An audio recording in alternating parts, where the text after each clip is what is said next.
Hello, I'm Maria Hall Brown, and this is LA Currents. It's amazing how much state government impacts local issues, and here to tell us all about it is Assemblymember Miguel Santiago from District 53. Thank you so much for being with us today. Thank you for having me on. So, what I need is a little bit of a civics lesson. How does the state government work? So there's 80 assembly members and 40 senators, one governor and lieutenant governor. Now here's a really interesting thing. The lieutenant governor is actually the president of the Senate. And so that's why you have a Senate pro tem who actually leads the Senate, voted by their colleagues. And this was established a long time ago. So if there needed to be a tiebreaker, the lieutenant governor can come in and do a tiebreaker. Kind of like you see the vice president come in and do a tiebreaker. Never really happens, but the vice president really would be the one who votes in a Senate. A little interesting fact bit right there. You're a local, right? You were born and raised in Los Angeles. That's why I feel very strong passion about this. Right here in our own backyard, we have this huge fight on the most pressing issue in our lifetime, which is the issue of homelessness. The fact that we saw a 12.7% increase in homelessness as we taped this interview, that must have come as a real blow to you. The same way that it must have to any resident in the city of Los Angeles or the county or anybody in the state. I am frustrated. I am angry. We've got to blow up the system and do things a little bit differently. The same way of doing things is not going to work. We've thrown money at this situation, but I think there has to be an acknowledgement that we've got to do things a little bit different. And we've seen some promising ways of that. During the pandemic, we saw the governor, we saw local municipalities move at a neck break speed. We've never seen this sort of collaboration. And the big question before us is, is it going to stop because we had a pandemic? We've now learned to do some things a little bit differently, and we're just going to press that only accelerates. People used to tell us in bureaucratic systems that you couldn't do this for a year. At neck break speed, we at the state unleashed almost 1,300 trailers. At neck break speed, we sent $150 million out to the state. The city of Los Angeles got about 41. At neck break speed, the city of Los Angeles and the county are working together to house thousands of people, never been seen before. So look, there's a lesson there. You want to talk about a civics lesson? Here's the lesson. Move quick, move fast.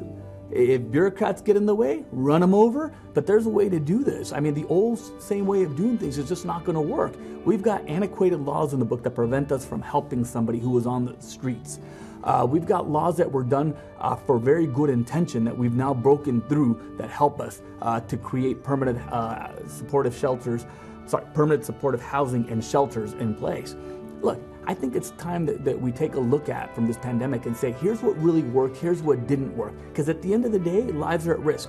That's not just a saying, it's not pandering, but literally lives are at risk. When you leave somebody on the streets to live, their life rots right before them, and the people responsible are everybody who didn't do anything about it. So we've got an imperative to do something about it. It is unacceptable.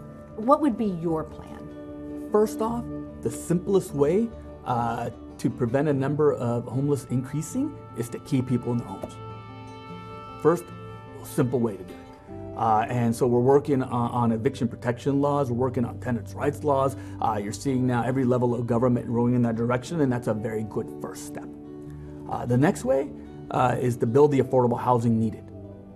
Lots of folks who are on the streets for unfortunate economic circumstances land on the street. We know that.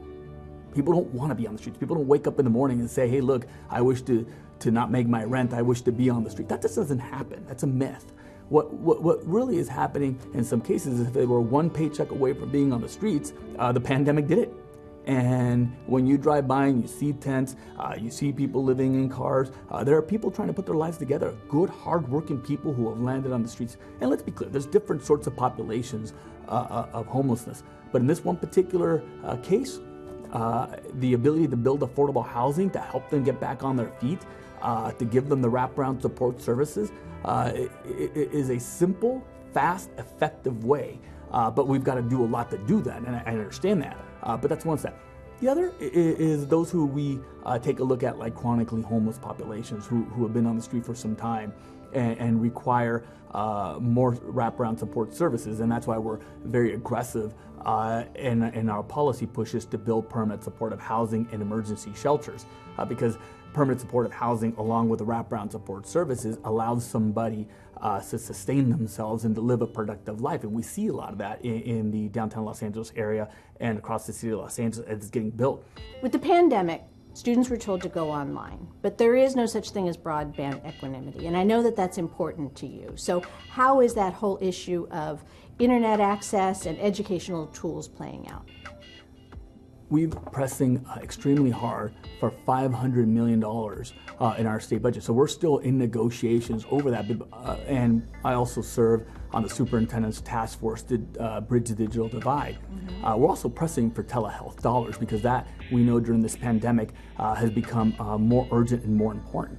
And look, even if we didn't have a pandemic, there's a good case for why you don't need to leave your house to get a prescription. I mean, why should you go to your doctor to get a prescription? That makes no sense. Why would you go to the doctor to get an insulin prescription when they know you have diabetes or arthritis or some of the easier things? Sure, maybe new diagnosis, but just a regular routine. I mean, this is LA. We have traffic. That makes no sense.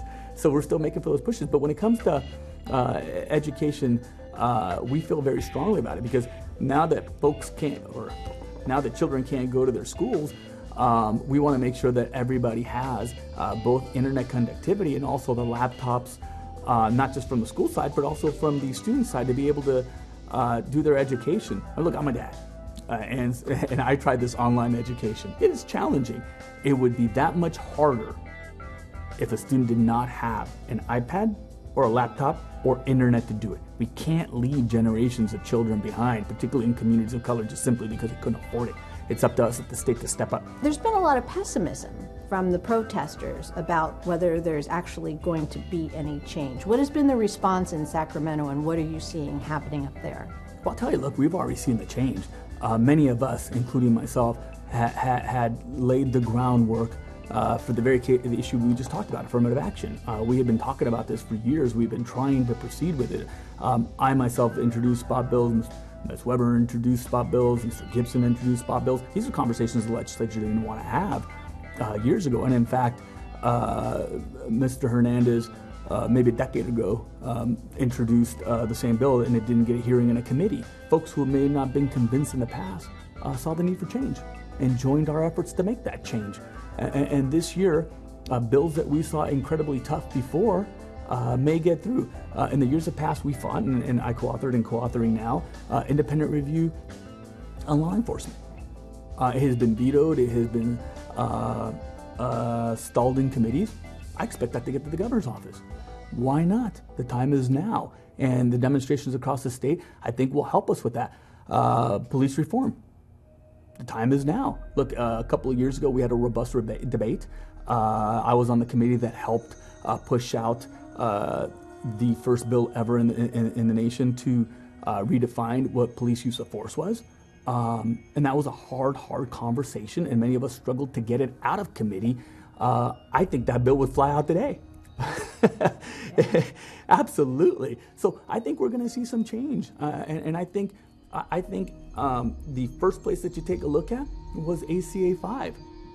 This bill would have had a harder time in years past, and many of us who have raised this conversation were told years ago it's not the right time. The votes won't be there. At the beginning of the year, our colleagues and I who proposed this bill, people sat with us and said, you're not going to get anywhere near 54 votes. I'd be surprised if you get the 40 votes. And we kept chugging, we kept pushing. We barely got it out of committee, and we continued to push. And guess what? Even a Republican went on board with us on this.